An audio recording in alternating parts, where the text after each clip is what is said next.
मृत्युंजय तिवारी जी, आशुतोष वर्मा जी, जिस बात का जिक्र यहां पर किया जा रहा है कि साहब ये पूरी की पूरी सियासी बिसात और महाराष्ट्र का ये महाड्रामा निशाने पर 24 वाली विपक्ष की एकता अब मुमकिन नहीं होगी क्या मृत्युंजय जी? नहीं, देखिए रोमाना जी, ये तो आज जो महाराष्ट्र में खेल हुआ है, अब तो सीधे जनता के मन में ये सवाल है कि ये भ्रष्टाचार पर प्रहार है या बीजेपी भ्रष्टाचार के प्रहार के बहाने अपनी सरकार बना रही, बचा रही। ये भ्रष्टाचार का और सदाचार का पैमाना क्या होगा?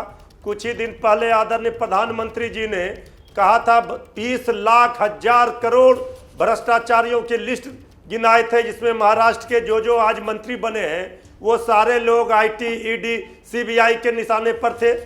वो सारे लोग तो छगन भुजबल जी तो जेल आकर जाकर आए हैं। ये तो स्पष्ट हो गया कि जो कमल छाप साबुन से स्नान करेगा वो हो जाएगा सदाचारी, जो नहीं करेगा वो भ्रष्टाचारी।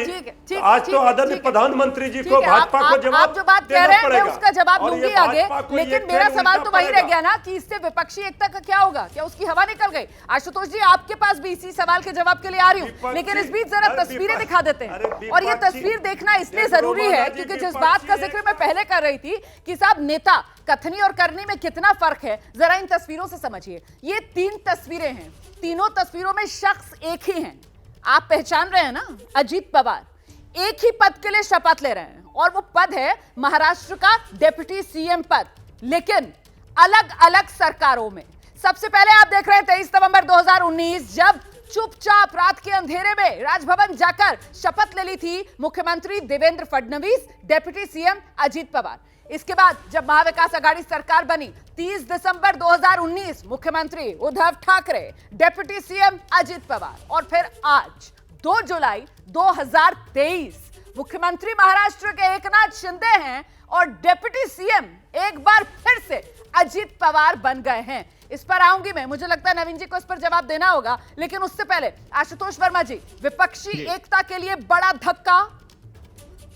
देखिए रोमाना जी, 2024 का इलेक्शन एक आम इलेक्शन की तरीके से नहीं है। ये एक लिटमस टेस्ट भी है और फिल्टर भी लगा हुआ है। सत्य की राह इतनी आसान नहीं होती, कठिन होती है। और पहले भी बोल चुके हैं, जिसको जहां जाना है पहले ही टेस्ट कर ले, जहां जा सकता है वो आज जाए, क्योंकि एक बड़ी लड़ाई लड़ी जा रही है पूरे देश में एक साथ में। और एक बड़ा गठबंधन 77 के बाद देश में एक अधिनायकवादी पार्टी के खिलाफ तैयार हो रहा है, तो उसमें कमजोर खिलाड़ी नहीं होंगे।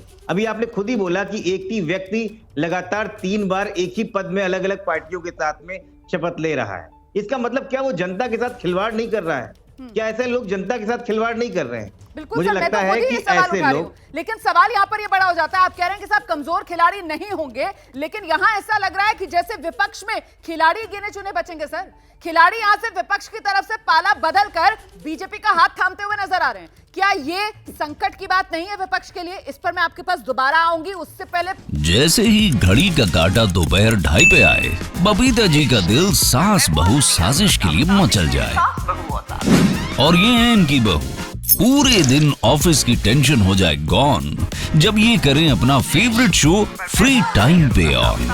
इनकी तरह आप भी देखिए अपना फेवरेट शो अपने टाइम पर और डाउनलोड कीजिए एबीपी लाइव ऐप अपने स्मार्ट टीवी पर।